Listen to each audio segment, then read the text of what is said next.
Ngelele nginamukele babukeli beSelect Africa TV kama lami ngikwazi wakhe ngothobusane ngwakamthemu namhlanje ke sizovakashelwa insizwa la ngizoyithula kusukela nje manje ufuna sixoxisane nje nayo sizwe ngempilo yayo ukuthi insizwa iphumapi yenzani iqhubeka kanjani ngempilo ngicela nilindele babukeli njengoba bese ngichazile bafowethu insizwa isikhona insizwa isifikile insizwa nginayo la foka mageba Qhawula kithi uyaphila mfowethu sibingelele ababukeli emakhaya Mfanaphetheni lo kwaZulu odabuka kwaNongoma ekhaya nje la ngisuka khona esigodini sasuka kusona sibizwa ukuthi usembonjini wemvu ngasemcebo kwaNongoma ehlala Nkosi hayi ukuthi ubongo ufanana ngakhona phakathi mfowethu insizwa sibona yaziwa kakhulu la koMaskandi insizwa esebenze kakhulu nezinsizwa eziphezulu la koMaskandi siyakubona mfowethu ukhulile isukaphi uthando lwalento bhuti wami uthando lwa emosuka nje emakhaya umthando lwethu luqale kakhulukazi emakhaya mongadlala ibhola mongasina ingoma ungayi emidlalweni mongayiphathi induku iyona into leyo ama sport ethu lawo so ngamanye amazwi alisiki sport la uhamba nje kuthiwa namhlanje Friday kunebhaki uyodansa ama disco light ayikho lonto emakhaya ayikho into kwaNongoma noma emakhaya kunemicimbi kanjwayo ibhola kuyilona edominate kakhulu bese ke kuba ukuthi ke mhlambe ke uya emgangeleni okunye cha akukho emakhaya so ke makukhuluma ngomculo kaMaskandi umculo kaMaskandi vele into sithe sikhule ngayo into esiyibukele kobaba omfazi omnyama kulalela umculo wabo sibancane kulungisa isikhathi leso ngoba sesebancane siyasakhula kanjalo and omunye nje artist engihlonipha kakhulu lapha kwaNongoma uyena umfazi omnyama yes and kwaNongoma namanje ngisasho njengomuntu osuka kwaNongoma ukuthi umfazi omnyama usayidinga irespect safanele kube umasipala kwaNongoma noma uhulumeni kwaNongoma noma ilokhuzana idistrict iZululand umuntu oqhamuka eFriday umuntu oqhamuka eMthuba umuntu oqhamuka uLundi kube ne stage usithi welcome to Nongoma because umfazi omnyama he is our own icon so ke mfowethu uphelo lombuzo nje ke ngiphendule ekutheni lezi zinto lezi yizo esikhule ngazo esikhule ngomculo sikhule ngengoma sikhule ngebhola sikhule ngomdlalo bhuti wami uma usuka kwaNongoma uyafika la eThekwini kwelikaBhanana insizwa ifika ayishintshi ubuyona yaqhubeka nento esisuke nayo ekhaya sikubona wenza izinto ezinhle kakhulu mfowethu ugxila entweni oyikhuliswe ngayo ekhaya bhuti wami abanye abantu bashintsha wena kwenza kanjani ukuthi ukwazi ukuthi ukhule ngalondlela okhuliswe ngayo ekhaya futhi uyiveze ungayifihli mhlambe nje ke uma ngihlehla bayazi esikoleni emchitheki bayazi inhlahla yethu nakwaZwidi nasethusane ukuthi ke izikho lezi emfunde kuzona izikho lezi engigxile kuzoba bazi kahle mhlophe ukuthi mina ngibe nenkinga yokuthi ma ukuthi ngizodlala noma kunema sport no ngithola isicatha mina wawungithola mina umshadweni wawungithola mina ebholeni ngidlala position number 9 esikoleni wazi ukuthi uyistriker nje ngifuna angikhuluma iqiniso ibhola kumina likhe enyaweni ukuthi ngadribule kodwa instruction mangiyinikezwe ukuthiwa mana la siwayenza nje mana malifika ibhola nje waphuma nje shaya phakathi yabo wona okwakukhahlela kunabantu abafuna ibhola ngaleyo ndlela namanje nje bakhona abanye abadlala ubafana ubona lo muntu abona ke lo masethiwa nje 1 on 1 kuhle nje ukudribula yabo so ke mfethu ingakho bafana nje inenkinga kangaka ingenxa ukuthi kunabantu abafana nathi abazi eyodwa nje ukuthi masibhekene nepali yabo uma sebhekene nabantu abo4 sefuna ngibadlule sekunzima task engasukumi ke phansi so bafethu ngichaza ukuthi esikoleni vele iyona into ebengivele ngiphila ngayo ngangibe nenkinga ukuthi kufanele sekuthiwa ama sport ke manje noma kusekumculo ngizoqala ngaphi ngicine ngaphi ngoba manje ke ngumuntu vele otholakala yonke indawo ngisho naseclassini ngangivele ngumuntu ohyper ngivele kumuntu ovulelekile nje ngengqondo uma ngilovile kwacaca ukuthi hayi angikho namhlanje ngisho no thisha kwakuthiwa abantu balabakhulumayo nje aphuma nje uthisha kulama free period yabona kuthiwa bhala abakhulumayo classini kuthuleke yabo ukuthi banemhlangano yabo kunento kanjalo eyenzakala ezikoleni ngangivele ngithi obhala nganganikezwe iphone mina kuthiwa umuntu obhalayo vele ngizokhuluma uzodepha umthisha ngithi cha Bala ngiyaqala ngamane ngishawa mina ngihlale ngithuli awalonke khohla khona so ngumuntu vele kobe hyper ngalendlela lenexakile ingakho even noma ngithe sengifika sengiphasa umatikuletsheni wami ngawuphasa kahle lexakile sengifika eDUT ngizokwenza i-course esimanga i-course nami ngithi mangiyenza ngivele ngibudawo yenziwa yimi le course ayenza i-course ebizwa ukuthi i-biomedical technology yini leyo mfowethu ungichazela leyo i-biomedical technology sidila nani lapha kahle we work on the background noma we work on the back we work in terms of laboratories we diagnose ama-patient samples yokuza umdokotela ethi uphethe umkhuhlane athi udokotela hayi noma uphethe umkhuhlane nje hamba ngicela ukuthatha isipicture sakho isipicture yami ke amathi noma athi ngicela ukuthatha igazi lakho the blood noma athi ngicela ukuthatha ilokhuzana ukuze uthi uyodonswa i-serous fluid into kanjalo esizenzayo noma spinal fluid izinto vele senza ukucheck umuntu ukuthi uphethwe yini lo muntu ukuthi umenza ngamanye bayenza udokotela uthatha isipicture noma uthatha i-specimen that what you call it in a collective name thatha i-specimen asinikeze ke ama-laboratory we've got different laboratories around South Africa lapho ke mina uzongifica khona on the back ngizodiagnose ukuthi uphethwe yini Ngizwe Mchunu uphethwe yini bese mtshela hayi macingwane nathi lekuphethe leyo nto kodwa ngikhulumi ke naye noma kuthiwa ngiyambona ukuthi hayi patient engiyaziyo umphakathi mina kwami ukuthatha information eya lapha na kuphi na kudokotela bese sho ukuthi cha wena you've got what you call it as a tuberculosis which is a TB then dokotela sithi cha you need to eat bese siyachaza ukuthi tuberculosis ikwisiphi stage na treatment yakho udokotela useyazi ukuthi lesi stage kufanele ngineze leyo treatment leyo noma ushukela which is called it as a diabetes mellitus noma uthi uphethwe i-cancer kufanele ubizwe ukuthi pre-executive cancer noma kuthiwa uphethwe abantu besifazane bayazi kwenziwe ama-pap smear ukuze bekwazi ukucheck ukuthi abanayo ni-cancer yonke kanjalo into ezinto esizenzayo kwethu we've got different laboratories akhona esiwafundile phakathi ilab yakwa-microbiology ilab yakwa-histology ilab yakwa what you call it as a chemical pathology yakwa-cytology ama-lab nje maningi adila nama-patient samples. Babukeli beSelect Africa TV ngihle noMfanaphetheni la insizwa ngilanda phansi kwaNongoma insizwa bafowethu amabhinqa insizwa niyayizwa bafowethu ifundile lento yafunda lento kudlalwa ke lapho kodwa ayiphumile esimqwini sakubo akudlalwa lapho bhuti wami kunezingane othola ukuthi isuke emakhaya zifikela izingane eshintsha kodwa wena waze kwenzeka hayi kahle uyabona ububu wena ungafake ukufake kodwa thina siyakubonda umkhaya umbone ngisho ehamba ngehili ubonda inquthu le inkandla le yabo uyabona uyakwazi ukubona umuntu wangakini kodwa ke ingane mayifika ema-university zinalento eyingena ngaphansi kwayo kwethu asikuvume lokhu ukuthi thina abantu abasuka emakhaya singabantu abantulile sifunda o-NSFAS which is national scheme esikwazi ukufunda ngaso abantu abaningi nje manje sebeyasebenza banemsebenzi bahlonishwa emakhaya bafunde ngo-NSFAS or else manje bazofunda amabhasana bancane mhlawumbe u100 ukuthi in terms of percentage mhlawumbe u5% okwazi ukufundisa abazali okwazi ukufundisa izingane ema-university bekwazi ukukhokha the rest abantu abasuka emakhaya nje noma uthi usuke lokishini noma uthi usuka kuphi bafunda ngemali uxhaso abatholayo to certain bursaries abayawathola eSouth Africa or else bafunda ngo-NSFAS lo mali bajika futhi bona bayisebenzise kabuhlungu mase befikile la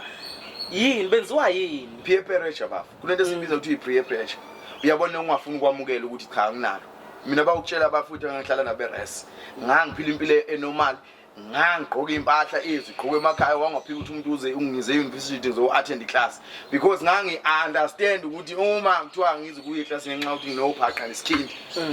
yabona ngisho why kufuneka ngize manje ngithathe le mali lena engiyitholayo ngabe ngithenga ukudla ngayo ngiyidle endlini noma ngithenga into ezibalekile engakwazi ukuthi ama-cosmetics ngikwazi ukuthi nami ngifike eclassini nginuke kahle yabo so ke mfowethu abanye abenza ngayo lapha kakhulu ama-student ngiyakhala ngama-student asuka emakhaya ama-student asuka emakhaya athi mayefika i-university bese khohlwa sukaphi amanye ayadropa out ey'koleni we do understand ama-modules asema-high school nama-modules enziwe e-university awafani wanto abayenzayo bathi babefika ema-university umuntu adopt istyle saseThekwini noma sasedolobheni noma sasegolana nakuphi umuntu afuna iwifi ingakho abanye bagcina sebathola sebethengisa ngemzini ngoba bafuna ukwenza ini ukuthi mayifika eclassini bona lo newifi bona lo muntu ugqoka kwama crop top lo mbona ugqoka ama jeans right wenza kanjani wenza ina nana angikhuluma abantu besifazane kuphela nabantu besilisa nabo iyabenza leyo nto leyo abanye babenza begcina sebengena edakamizweni ngani yaphi epressure umngane wami uyabhema umngane wami uyaphuza mina ngiphuza angene kulo group leyo bese khohle ukuthi mina ngisuka kuphi so ke ezinye izinto lezi engithi mina I need on my own to emphasize ukuthi abantu mabisuka emakhaya they must not forget ukuthi who they are and where they come from. Kufuneka bepractice kodwa mina ngithe ngifika lapha hayi kodwa kwabalula kakhulu ngoba angine ngenandaba nokuthi ke usuka phi sahlangana eclassini ukuthi ngigqoke uphathi ukuthi ngigqoke iskipa esidabukile anginandaba nalokho ngangi understand ukuthi ngisuka phi futhi into ngangi understand kwamina ukuthi ngisuka kuphi and isiphiwo sami nginaso isiphiwo esikanjani so ke ngangimina nje ngaba yimina nje ke bayangazi from my own department ngisinganyiwe idebhisi lapha siye ngaphakathi uzobathola ama lecturer abe ngifundisa bayazi ukuthi uZulu ngaqoqa umqhele mina ngena la I become a celebrity ngena la you become a celebrity ngicela ukubuyela emuva kancane bhuti wami kunalesimo othola ukuthi la eThekwini abantu bakwazi ngalendlela oyiyona yes but ekhaya bakumukela kanjani kulesimo sakho ukuthi uyaziwa wena kakhulu mfowethu I don't wanna lie ngifuna uqamba amanga ngakithi I'm the icon ngokuba nje ngombomba me icon bayazi emakhaya ukuthi kithi si-structure kanjani ngi-structure kanjani ngabakhulumeli abanye abafowethu nabadadewethu ngi-structure kanjani ukupush agenda education they know you can even go select Africa TV uyophenya nje ukuthi Mfanaphetheni kanjani kwakhiwe njengamanje ekhaya ekhaya njengamanje umuzi mawufika nje uyanotha ukhombisa ukuthi umuzi kodwa kwakwandlwana so ke mfowethu ke iyo lento engi-emphasize ukuthi cha mfowethu bangihlonipha kakhulu ekhaya futhi bayazi ukuthi umuntu education njengamanje mina nginengane almost 11 abazali bebengifonela abasemakhaya bethi siyacela Mfanaphetheni usilekelele ingane zethu zingene e-university bhuti wami uselapho ingane zabo zingene e-university uwenza izinto ezinhle kakhulu mfowethu emphakathini kune project oyiphushayo or kunomsebenzi odila nawo mfowethu awuchazela ababukele ekhaya ngalo msebenzi mfowethu mhlambe ke mfowethu in terms of ukuthi ngicaptureishe lapha kwabuza ukuthi ngidume kanjani ngithema ngifika lapha e-DUT ngangagcina ukuthi ngingene eclassini I became a versatile they know ama students ukuthi mawufika kuna esikoleni kunama activities enzakalayo kune political wise kuna izinto wama drama okwazi ukungena kuwo ngaphathi ngaphandle kwecourse usuzoyenza yilena izinto esithuthukisa ikhono lakho in terms of leadership abanye baphumelele njengamanje ngabangaphumelela ngento ababezoyifunda kodwa ngenxa ukuthi babe ngama leader emakhaya bangena kwipolitiki bagxila njengamanje bangama leader abanye basebenza ngiyabazi abanye sabafica la bengawo president waseyikoleni baqhubeka baba right enye ke into ebengifuna ukuyiveza ukuthi ke mina ngithe ngifika lapha ngoba ngangizazi vele ukuthi mina makhuluma nami nje singakhuluma manje kuze liyoshonela kuze kusekuseni ngumuntu one energy oyikhulumelayo ngayi discover because I was listening ukhozi FM emakhaya lapho ngangithanda abasakazi ababesebenza leso sikhathi ngikhula ngababalo obhodloza wababalo Sibiya omchunu okhathide abantu babevele bengaphambili seyikoleni mina sifunda yabo nodudu khoza babevele besebenza osiqhemeza bonke labafuthi ngangithanda umsakazo mina kinamanje iTV nje iselective TV nje ifikele nje kodwa I'm not a fan of TV yes umuntu olalela iradio nje ngifika ke lapha ke hayi ke ngafika ke wavula umsakazo 2014 kwathiwa uzovula umsakazo wani na we radio DUT uzokungquma ngafika yena 5 times ngizocela ukuthi umsakazo wazi wangithatha ukungena umsakazo I started from 2014 kwa umsakazo ngasakaza umaskandi ngasakaza drive show apronyothwa ngasakaza Monday to Sunday ngechannel nganginalo lapho futhi angicina lapho ngase ngiba versatile usuka moto angena emcimbini umuntu oqala umcimbi ngawuphatha kwakungwala iTV kwakune khahla D ngiyayifakela ibhisho angithi manje ama-student ngifuna ukuxoxela ayayithanda into yakithi kodwa babona ngathi manje ufaka ama-weave nokugqoka kahle nokwenza ini nokuba yiniga nokuba ututhi nokuba yini babona sengathi bona okungcono lokho kwakithi yabo bayakuthanda bangaba ngibona umuntu odla into oyithandayo kodwa manje wena umkhumbi nawe uyayithanda so futhi ngaba bangithokoze kakhulu. I'm so proud of myself. I'm energetic, ngihlakaniphile yonke leyo nto leyo. Hayi ke kuthi lapho-ke ngabamba umcimbi ngaqasha kwa-housing. That was my first payment, Department of Housing, ingiqasha yenza umcimbi ihlangane ne-SRC wekhashakati ukuthi cha ubani aziphathele uhlelo let us develop abantu bangaphakathi. I was the only one MC ngaphumula few omaskandi lapha suka lapho-ke ngaqhubeka-ke mina njengamanje on a radio broadcasting. I've got 8 years from 2017 ingakho ngaze ngazi from 2019 ngabizwa from 2014 ngasuka 2014 ngaze ngafika ku-2018 2019 ngabizwa amacingo. Ngakho ngasebenza noNgizwe Mchunu kwingisi online njengamanje sisasebenza naye futhi mina mawuhlanganisa iminyaka njengamanje from 2014 to 2021 iminyaka 8. Ingizwe Mchunu engiyibona ikhula kakhulu futhi ekhulile kakhulu bafowethu asikubonge lokho amandleni bafowethu ayasebenza especially kumaskandi bafowethu sibukelwa phansi kodwa amandleni eniwakhombisayo bafowethu asikubonge lokho asikubonge kakhulu wemageni uyafika lapha kuNgizwe nihlangana kanjani?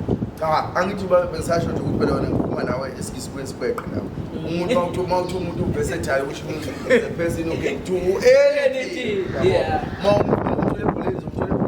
Iyathola uyathola eculweni kuyadansa uyathola edanseni umuntu nje otholakala noma kanjani njengoba nawo umaskandi nje mina ngasuka from lo mesenze chazele ngisuka kulo mcimbi ngaqala ngabizwa umcineke kuyibucuzeko ngaphathi ihlelo lalapho ngemuva ecorresponding ngaliphatha ihlelo ngolokho omunye futhi omunye wangiphamisa kakhulu ibucuzeko yanginikeza njengamanje umcimbi wobucuzeko owenzeka ngingekho yabo kwaziwa ngiyangiphatha uhlelo mina kukhona ama-outseni sokhona abantu abo-4 nalona lapho ngizoliphatha uhlelo ngendlela eyisimanga yabona nje ngiyimisele ngigiye abantu babethe bathi ngishaya amapevana ngawathinta hayi awufiki ngakuthiya ngena nje phela uma ukuthi yafika wena uyihle hayi nami angifiki angifiki so mfethu yona amacingwane ngithola nje umfana nje usenzele ku-radio duty umfana omficayo manje bezongena wena bana bebevala umcimbi bebezovala umcimbi bamfica umfana versatile yancona imfanile ohlalo phana kusule ekuseni phathe uhlelo kamnandi so wabona from then ukuthi ayilo mfana ne-potential utheke-ke uma eseshawa yizembe endlunkulu wayeseke eseba nomkhondo uqala iradio yakhe la eseqala kwi-radio yakhe usebizi ngabona umuntu ohlakaniphile yakwazi ukubona umuntu ukuze ngishaya abantu ukuze ngikwazi ukuwina lezi zinto ezifuna ukuyiwina ukuze kusebenze kule radio phezulu abantu engamlandi bese-ke waseqala wabona hayi akekho umuntu angamlandi. Bear in mind